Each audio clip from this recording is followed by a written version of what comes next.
علیکم نئی ویډیو سره تاسو غل کړی وي امید لرم چې تاسو ټول به روغ جوړ او خوشاله وئ ژوند په مزو کې به وئ د اخیری زمانې اخیری ځناور لګر بګل ډېر زیات ماشومان ډېر زیات زنانه وخوړل نقصان لګر بګل د وجې ډېر زیات ماشومان ډېر زیات زنانو ته او ډېر زیات ماشومان ته نقصان ورسېدو چې د هغه نقصان د وجې زموږ ماشومان اوس د کورونو نه نوځي یړېږي نقصان هغه ماشومان چې بار به یې په غولي کې لوبې کولې بار به یې په کوڅه کې لوبې کولې خو هغه کوڅه نن د ماشومانو نه پاتې د هغه کوڅه نن خالي ده ولې چې لګر بګر اخیری زمانې اخیری زناور روټې دي دوستانو لګر بګر یو غذاب دی دوستانو لګر بګر په خوله کې داسې جراثیم چې هغه په انسان باندې چکو لګي نو هغه د انسان د وینې کې او هغه جراثیم د انسان په بدن کې پرېږدي او هغه بدن بیا هغه جراثیم سره جګړه نشي کولی او د هغه جراثیم د وجې هغه بدن مړاوی شي او هغه ماشوم هغه زنانه ډېر زیات په بد حال باندې وفات شي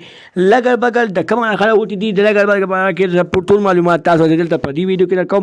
زموږ دا ویډیو خامخا وګورئ چې لګر بګر کې پوره معلومات تاسو نه حاصل کړئ دغه نور معلوماتي ویډیو غانه په زموږ خبر میډیا چینل سبسکرایب کړئ ان شاء الله خامخا وکړئ زموږ خبري وانه معلوماتي ویډیو تاسو ته په اسانۍ سره ملاويږي دوستانو مینوالو څنګه چې تاسو ته پته ده تیرا ورځ ډېره زیاته افسوسناکه ډېره دردناکه واقعه مخته شوې ده چې لګر بګر په یو کلي کې حمله کړې ده چې په هغه کلي کې ماشومان او زنانې خوړلي دي هغه ماشومان زنانه خوړلو نه بعد هغه لګر بګر هغه تښتېدلی دی او هغه ماشومان او زنانه مړه شوي دي دوستان لګر بګر یو زناور نه دوستانو چې لګر بګر ډېر زیات خراب زناور دی چې په هغه باندې تاسو داسې کوئ چې د هغه په بدن باندې هغه دس خوېږي خو چې تاسو په سل باندې په هغه باندې دس وکړئ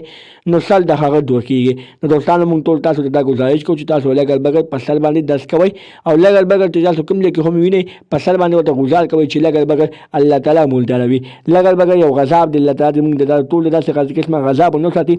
لکه چې لګر بګر د وجې ډېر زیات ماشومان ډېر زیات زنانه یېرېدلي دي هغوی د خپل کورونو نه نشي راوتې الله تعالی دغه غذاب زموږ نه په خپله باندې ختم کړي دغه نور معلوماتي ویډیوګانې لپاره زموږ خبر میډیا چینل سبسکرایب کړئ ان شاء الله خامخا وکړئ زموږ خبري وانه معلوماتي ویډیو تاسو ته په اسانۍ سره ملاویږي